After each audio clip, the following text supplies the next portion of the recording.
Olá! Que bom ter você de volta ao canal Mensagens Bíblicas Ilustradas. Se você ainda não é inscrito, aproveite agora mesmo, se inscreva, curta e comente. Assim, você nos ajuda a espalhar essa mensagem para muitas outras pessoas. Estamos estudando as bem-aventuranças, os ensinos preciosos de Jesus no Sermão da Montanha. E hoje chegamos à quarta bem-aventurança que diz: Bem-aventurados os que têm fome e sede de justiça, pois serão satisfeitos. Com certeza, há muito o que aprender aqui. Antes de qualquer coisa, vamos entender o que significa justiça nesse contexto.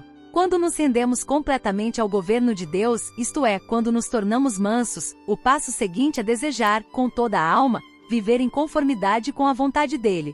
Ter fome e sede de justiça significa justamente isso, desejar intensamente o que é certo aos olhos de Deus. E a promessa é maravilhosa, seremos satisfeitos. Mas não é uma satisfação passageira nem uma alegria superficial. É uma plenitude espiritual, um contentamento profundo, porque Deus enche o coração daqueles que buscam o que é justo, não com prazeres vazios, mas com a sua própria presença e justiça.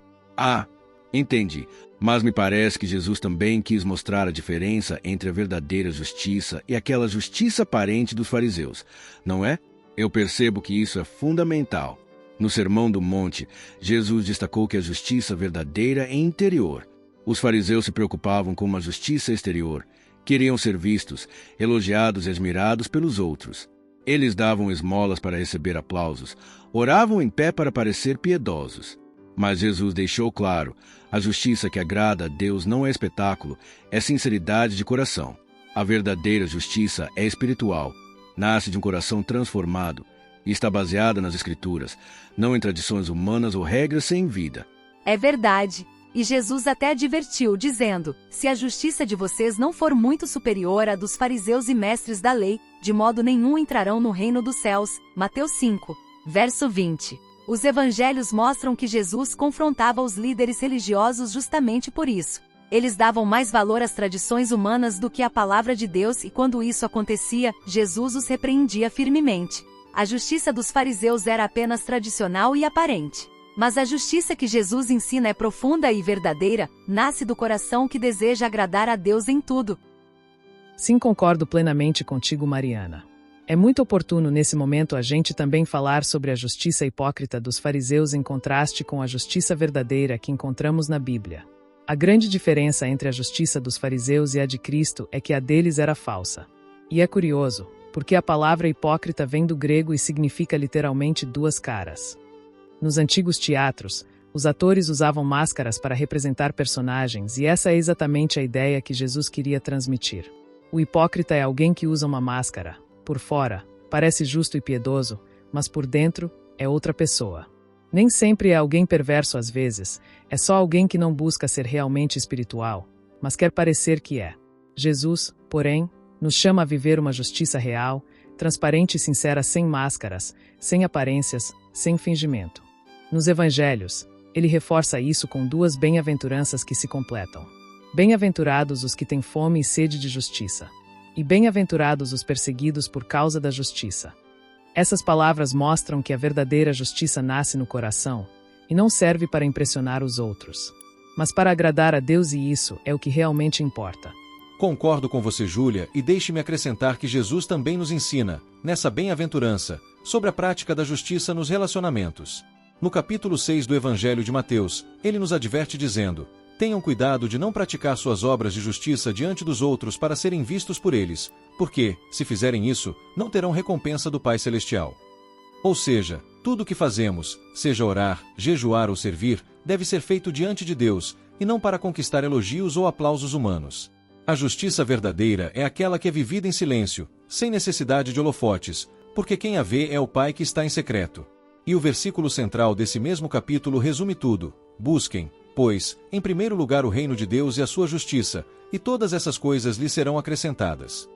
Isso nos mostra que a prioridade número 1 do cristão é dupla: buscar o reino de Deus e viver a sua justiça. Quando colocamos isso em primeiro lugar, Deus mesmo se encarrega do resto da provisão, da paz e de tudo o que realmente precisamos. Quem busca a justiça de Deus de todo o coração, nunca fica vazio, fica cheio da presença, da vontade e da graça do Senhor. Parabéns pela belíssima explicação. Deixe-me dar a minha singela contribuição também. O Salmo 4, versículo 5, diz: ofereçam sacrifícios de justiça e confiem no Senhor. O salmista estava em uma encruzilhada, fazer o que era certo ou o que era mais fácil. Durante a noite, ele não conseguiu dormir até decidir fazer o que era certo mesmo que custasse caro. E então, confiou no Senhor. Jesus nos ensina o mesmo princípio. Para sermos discípulos e instrumentos de transformação, precisamos escolher o caminho certo, mesmo quando ele é o mais difícil. O caminho fácil pode parecer atraente, mas não traz soluções nem transforma ninguém. Já o caminho estreito é exigente, disciplinado, mas é nele que nos tornamos instrumentos de Deus. A quarta bem-aventurança é clara: bem-aventurados os que têm fome e sede de justiça, pois serão satisfeitos. Deus só nos enche de justiça quando decidimos fazer o que é certo, não o que é conveniente. A justiça que devemos buscar é superior à dos fariseus porque não é superficial, nem legalista, mas nasce da comunhão com Deus e da obediência à sua palavra. Ter fome e sede de justiça é viver em constante busca pelo caráter de Cristo, até sermos completamente satisfeitos nele. Quero agradecer a todos pela participação e pela companhia neste estudo. Hoje aprendemos preciosas lições sobre o que significa ter fome e sede de justiça. Descobrimos que essa fome não é física, nem passageira, é uma sede da alma, um anseio profundo por viver de acordo com a vontade de Deus. As Escrituras estão cheias de referências sobre a justiça divina. O profeta Isaías, no capítulo 61, versículo 3, diz: eles serão chamados carvalhos de justiça, plantio do Senhor, para a manifestação da sua glória. Que imagem linda! Ser um carvalho de justiça é ter raízes firmes em Deus, crescer na mansidão, florescer em humildade. E frutificar na decisão de sempre fazer o que é certo, mesmo quando o caminho é estreito ou difícil. Quando temos fome e sede de justiça, Deus não nos deixa vazios.